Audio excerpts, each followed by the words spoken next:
I wouldn't be surprised if he wins. But again, I think, as India says, that's not a bad battle for Labour to have to fight. And even if they lose that seat and get to spend the whole election differentiating themselves very publicly from Jeremy Corbyn, I think that's overall a win for the Labour Party. But yeah, I wouldn't be surprised if he won.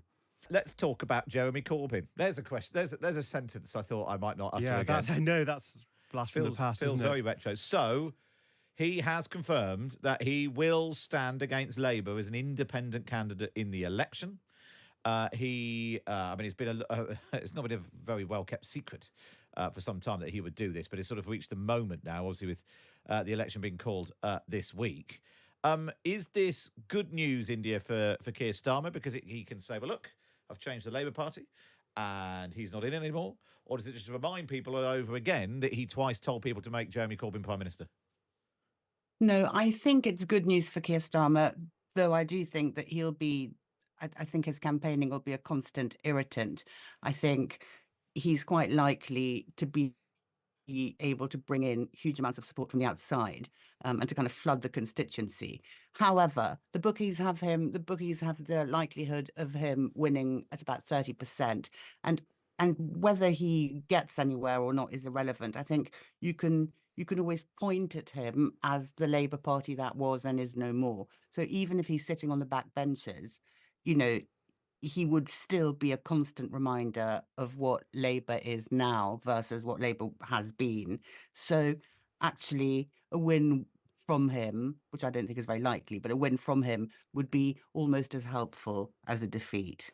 I sort of wonder, actually, James, whether India's right that he'll attract a whole load of that sort of Corbyn mania minor celebrity class who surrounded him before.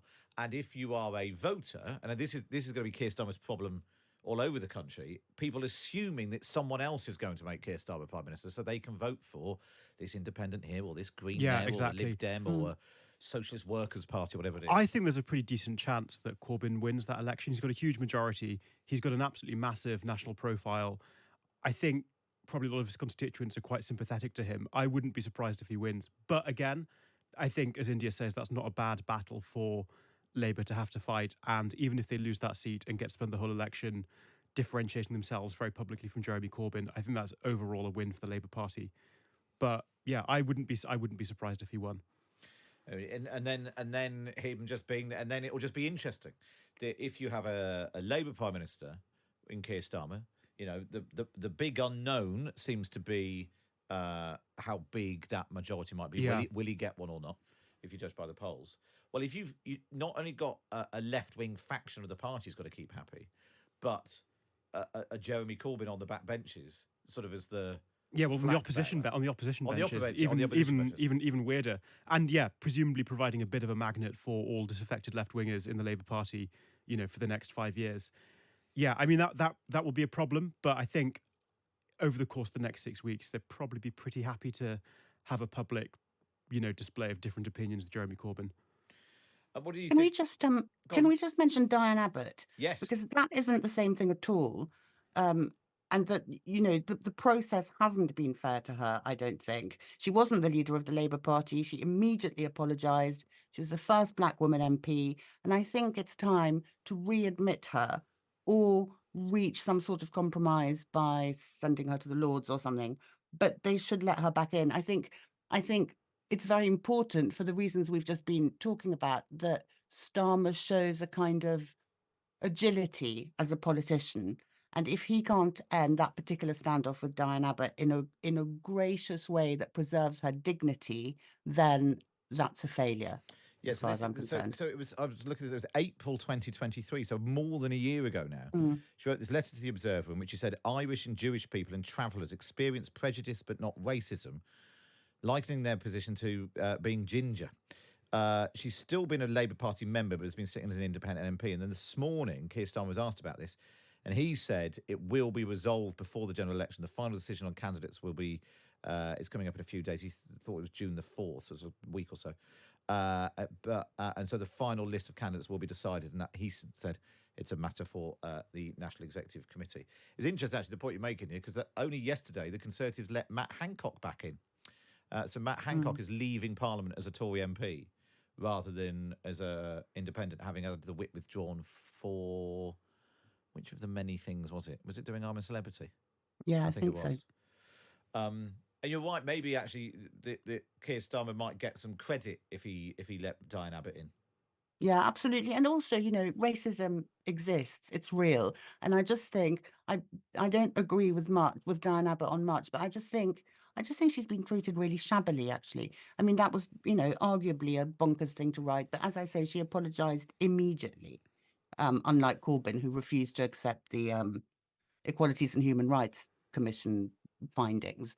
That the party had acted anti-Semitically. So I don't think they're comparable things. And I feel that they're sometimes lumped together in a way that is not helpful to her. And I don't think it's fair.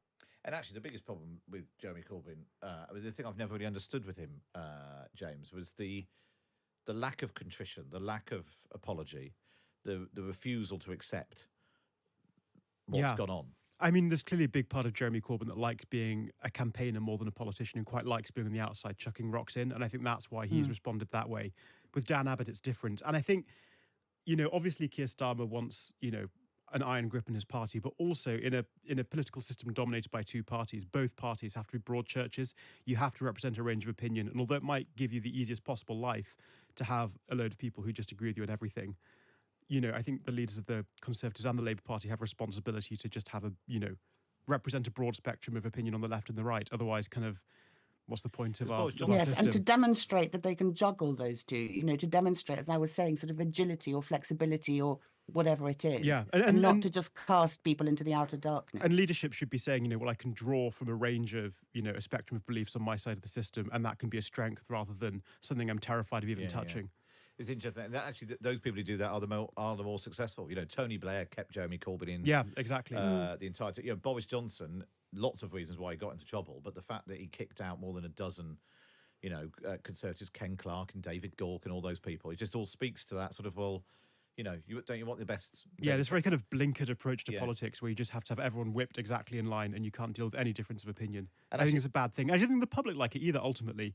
However, there were lots of reasons that Liz Truss had the fate that she did, but the fact it was basically you're either on board or you're not. I think all bar one of her cabinets had supported her over Rishi Sunak.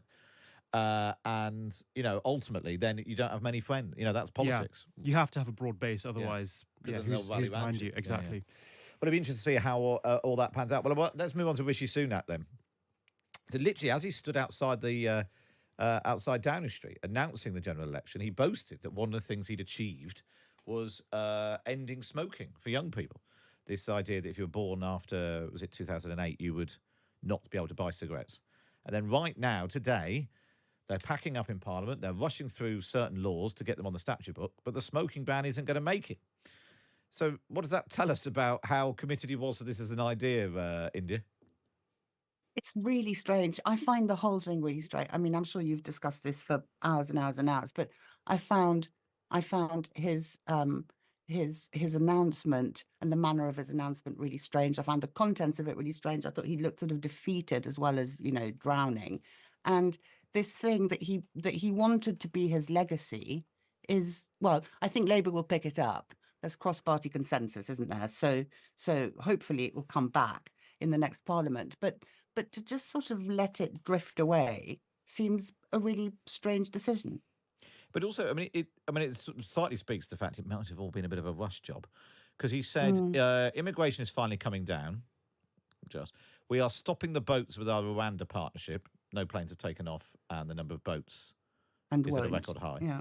And we will ensure that the next generation grows up smoke-free. Yeah, I mean, it's the whole kind of theme of this announcement seems to be that even though the Conservatives announced this election, they're the ones who seem to be more taken by surprise by it. As everybody keeps saying, the weird announcement in the rain, everyone's scrambling around this legislation that might or might not get done. In this case, looks like it won't get done. Whereas Labour Party, they've got their slick video, they've got Keir Starmer in front of his Union Jack. And this is just a kind of another weird part of this Conservative election strategy, which seems to be surprised by the fact that they've called an election. It's really weird. I just think, why wasn't this smoke-free legislation? It was always going to take a while to pass. It's a big piece of legislation. It's not going to pass without, controversy. Why wasn't that done like months ago? Why wasn't that in train a long time ago so you could have it wrapped up well in time. He thought there's any chance there's going to be a general election in the summer or the autumn. It just seems weird from, even the long-term view. Well, we could have even just called the election last week for July the 4th and had a week's worth of rushing legislation Tidying through. up. Yeah, exactly. Yeah. He must have sort of known. Instead, they seem to have gone right to the very last moment. The inflation figures going down to 2.3% on Wednesday just seemed to be, right, fine, okay, this is the moment. Didn't even have time to buy a brolly. It's so strange. It seems so obvious that these are things that you would sort out, but evidently Particularly as he made not. a point of saying it in his announcement. That's what's so odd. But the whole thing is odd. And I think, so on the morning round this morning, ministers were saying it's okay because he's won the argument on it. But I just don't think that Keir Starmer's priority, if he becomes Prime Minister, is going to be, the first thing he does isn't going to be picking up all the things that Rishi Sunak said he was going to do. Do you know what I mean? It's sort of, When in politics you're saying, we won the argument, it's always a bad side, isn't it? It's like when Jeremy Corbyn won the argument but not the election. Yeah. It's always, you don't really want to win the argument, you want to win actual votes. yeah.